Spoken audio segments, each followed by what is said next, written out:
क्योंकि बहू झूठ नहीं बोलती। सुधा और राकेश के 3 बेटे थे। शादी के बाद तीनों माँ बाप से दूर रहते और सिर्फ त्योहारों में आते। माँ जी, पिताजी, अगली बार आप लोग हमारे घर आइएगा।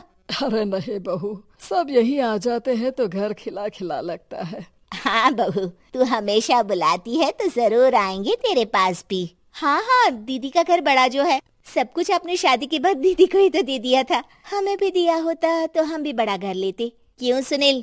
अरे नहीं नहीं, पापा ने सबको एक बराबर ही दिया है। छोटी बहू, क्या चाहिए तुम्हें, बोलो। वो आपके सोने की चेन वाली घड़ी है ना, वो अगर आप मुझे।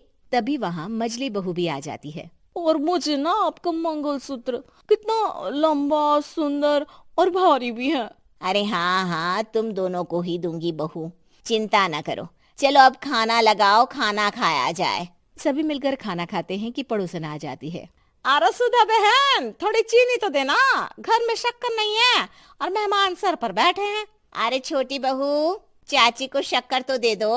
अरे मजली दीदी, आप दे दीजिए ना, मैं यहाँ कम आती हूँ तो मुझे पता ही नहीं है कि सासू माँ सारी चीजें कहाँ रखती है। और तुम, मैं कौन सा यहाँ रोज शक्कर फाँकने के लिए आती हूँ, मुझे भी नहीं है पता। तभी बड़ी बहू हाथ में चीनी की कटोरी लेकर आती है। चाची, शक्कर आप लोगों का बड़ा सहारा है माँ जी और पिताजी को, वरना हम लोग तो यहाँ रहते ही नहीं। आप जैसे पड़ोसी हैं तो हम निश्चिंत है। और जीती रहे बहू, आप तो ये घर पड़ोस कम परिवार ज्यादा लगता है। सुधा अपनी बड़ी बहू को देखकर बहुत खुश रहा करती थी। वो उससे अक्सर घंटों बात भी किया करती, लेकिन दोनों दूसरी बहुओं का भी वो समझती थी कि शायद छोटी है, वक्त आने पर संभल जाएंगी। समय आ जाता है जब सभी को वापस जाना होता है।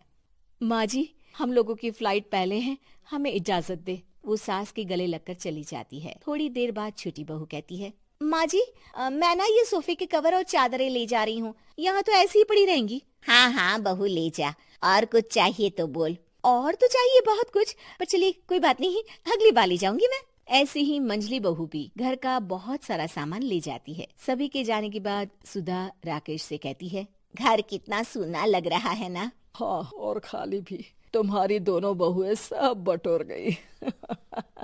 अरे ठीक है ना, हम दोनों ही तो हैं, कितना सामान लगेगा। फिर उन लोगों की नई गृहस्थी, इतना मत सोचा करे। समय बीतता है। ऐसे ही हर साल त्योहारों में सुधा और राकेश के बच्चों की बहू आते और जाते वक्त ढेर सारा सामान पैक कर कर ले जाती। लेकिन कुछ ही सालों में सुधा का देहांत हो जाता है। पिताजी, आप यहाँ अकेले क्या करेंगे? हम लोगों के साथ चलिए। अरे नहीं नहीं बहू, इस घर में सुधा की यादें हैं, मैं उसे नहीं छोड़ सकता हूँ। अब तुम लोगों की माँ नहीं रही। देख लो, वैसे तो मैंने उसके जीते जी सब कुछ दे दिया है, लेकिन कुछ उसका पर्सनल कीमती सामान था जो ये है, ले लो। सामान में होती है एक घड़ी और एक मंगलसूत्र। माँ जी ने कहा था कि वो ये घड़ी मुझे देंगी। हाँ हाँ पिताजी, माँ ने सबके सामने ये घड़ी सरिता को देने के लिए कहा था। उठा लो सरिता माँ की घड़ी। अब क्या था, छोटी बहू फट से घड़ी उठा लेती है। और पिताजी, ये मंगलसूत्र तो माँ ने मुझे ही देने को कहा था, याद है ना? वो सभी की ओर इशारा करती है। तू भी ले ले ये हार बेटा, कोई बात नहीं। मंजली फटाक से हार उठा लेती है। ससुर बड़ी बहू की तरफ देखते हैं। तुझे क्या दूं बेटा? पिताजी, माँ ने एक चीज मेरे लिए भी रखी है। सभी के कान खड़े हो जाते हैं कि आखिर सास ने क्या रखा होगा बड़ी के लिए। अरे माँ जी तो दीदी से प्यार भी ज्यादा ही करती थी, हमेशा उनसे बात किया करती। जरूर कोई बड़ी और अपनी प्रिय चीज दी होगी दीदी को। और देख लेते हैं ना, वरना तो हम भी बराबर का बंटवारा करेंगे। हाँ हाँ, कर लेना बंटवारा। लेकिन बड़ी बहू बताओ तो, सुधा ने क्या रखा है तुम्हारे लिए? अभी तो हम लोग यही हैं पापा जी, जब जाने लगेंगे तो बता दूंगी। बड़ी बहू के मुंह से ये बात सुनकर बाकी 2 बहुएं सोचने लगती हैं कि आखिर क्या है जो दीदी को सासू माँ देकर गई हैं। दीदी, ऐसा तो नहीं ना कि पूरे घर का आधा हिस्सा माँ बड़ी भाभी को देकर गई हो? तभी वहाँ ससुर आ जाते हैं। नहीं नहीं, ऐसा कुछ नहीं है। मकान तो तुम तीनों का बराबर से है। देखो, बड़ी बहू से तुम्हारी सास ज्यादा जुड़ी थी, न जाने क्यों घंटों बात किया करती थी। पता नहीं क्या देकर गई है उसे। और ससुर जी, आपको क्या पता, चालाकी से पूरे घर के पेपर में साइन करवा लिए हो, या फिर कोई छुपा गहना। आखिर मकान पूरा तो आपने सासू माँ के नाम ही कर रखा था ना। अब घर में ये सस्पेंस बन जाता है कि आखिर बड़ी बहू क्या लेकर जाएगी। फिर वो दिन भी आ जाता है जब बड़ी बहू के जाने का समय हो जाता है। बेटा, परसों तुम चली जाओगी, बताया नहीं, माँ ने तुम्हें क्या दिया?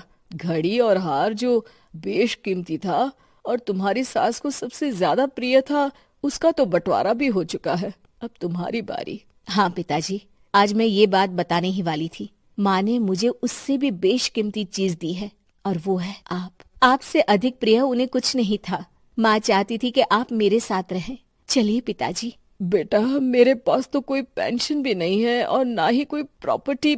लेकिन आपके पास संस्कार है पिताजी, जो मेरे बच्चे आपसे लेंगे, तो आपको ले जाने पर स्वार्थ ही है मेरा। चलिए ना पापा।